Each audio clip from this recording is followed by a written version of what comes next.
Le Cameroun a longtemps été considéré comme territoire de la paix. Le pays traverse malheureusement une crise sans précédent dans sa partie anglophone où les morts s'évaluent en milliers. Des exactions de la secte terroriste Boko Haram dans les régions septentrionales se poursuivent, ce qui fait dire à certaines personnes qu'il n'y a plus de paix au Cameroun. En ce moment, nous vivons une guerre dans deux régions du Cameroun, le nord-ouest et le sud-ouest, depuis plusieurs années déjà. Une situation qui a créé du désastre dans la vie de plusieurs de nos frères du nord-ouest et du sud-ouest qui se retrouvent déplacés à l'intérieur comme à l'extérieur. C'est un problème. Maintenant, s'il faut regarder aussi la paix comme une absence de quiétude, on peut dire aussi que la paix au Cameroun est sérieusement menacée depuis plusieurs années déjà aussi. Il y a d'un côté des problèmes de gouvernance qui fâchent pas mal de citoyens.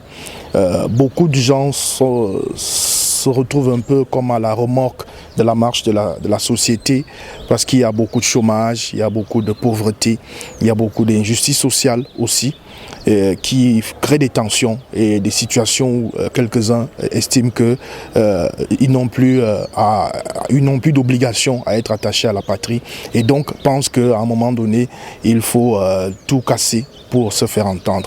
D'autres, par contre, estiment que malgré tous ces clichés, le pays respire la paix. On est en paix, donc on ne peut pas dire que le Cameroun n'est vraiment pas en paix, puisqu'il n'y a que 3 régions sur 10 qui sont en crise. Et encore qu'il faut préciser que la région de l'extrême nord, qui a fait l'objet des attaques de Boko Haram pendant plusieurs années, la situation commence véritablement à se pacifier, les gens vivent normalement, même si de temps en temps il y a des incursions. Mais le Cameroun, pour être honnête, on ne peut pas dire que le Cameroun n'est pas en paix aujourd'hui. Au-delà des conflits armés, le mal-être, le manque d'emploi pour les jeunes et le climat social tendu ne peuvent-ils pas influencer la paix? Je ne pense pas qu'il y ait eu un soulèvement de la faim au Cameroun depuis ces 10 dernières années.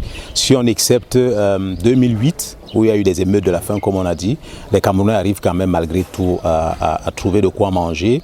Toujours est-il que le Cameroun n'est plus comme avant. La paix a pris un coup. Il faut trouver des solutions pour vite remédier à la situation. Pour résoudre le problème de l'absence de paix ou de la menace sur la paix au Cameroun, moi je pense que globalement il s'agit d'abord de retrouver les chemins de la bonne gouvernance.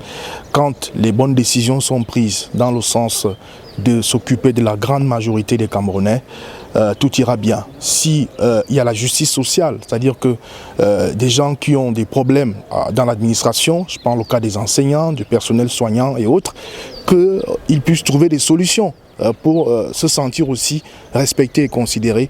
Je crois que ce sera le minimum. Si on peut travailler à faire en sorte que le chômage recule véritablement en soutenant et en faisant la promotion de l'industrie locale, tout cela va contribuer à faire en sorte que l'absence de paix ou alors la menace sur la paix puisse reculer. La transition politique frappe à la porte du Cameroun. Il est ainsi nécessaire d'éviter le pire.